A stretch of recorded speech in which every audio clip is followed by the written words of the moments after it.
วันดีปีใหม่เข้ามาอวยชัยให้สุขสำราญมาสร้างแดนนี้ให้เป็นแดนสวรรค์มาสร้างแดนนี้ให้เป็นแดนสวรรค์มาฟ้อนรำกันฉลองวันปีใหม่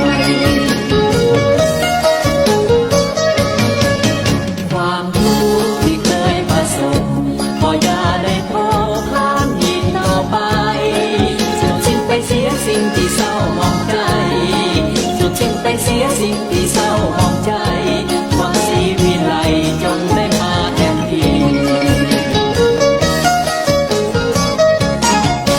เฮฮาหัวลุ้นเพื่อนเอ๋ยอย่าโศกไปเลยครั้งเดียวหนึ่งปีวันนี้เลิกงามยามดีวันนี้เลิกงามยามดีเฮามาสวัสดีสวัสดีปีใหม่หากใครจะจำคงคืนจงได้ราบรื่นชื่นสุขต่อไปหากได้สุขแล้วขออย่าแคล้วคลาดไปหากได้สุขแล้วขออย่าแคล้วคลาดไปเขาขอไว้ใจให้ทุกท่านโชคดี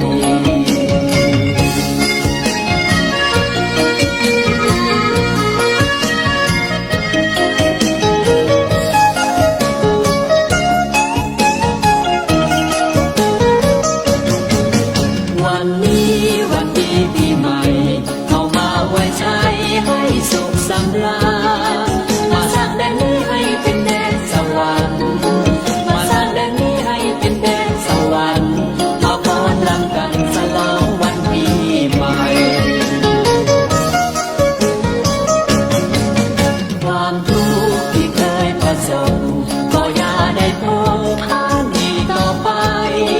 สุดสิ้นไปเสียสิ่งที่เศร้าหมองใจสุดสิ้นไปเสียสิ่งที่เศร้าหมองใจความสีวิไลจงได้มาแทนที่เฮฮาหัวยิ้มแย้มเอ่ยอย่าโศกไปเลยครั้งเดียวหนึ่งปี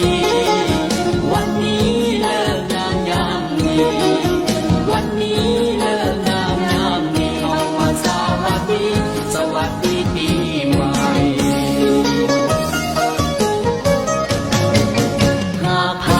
เจ็บช้ำคงคืนจงได้ราบรื่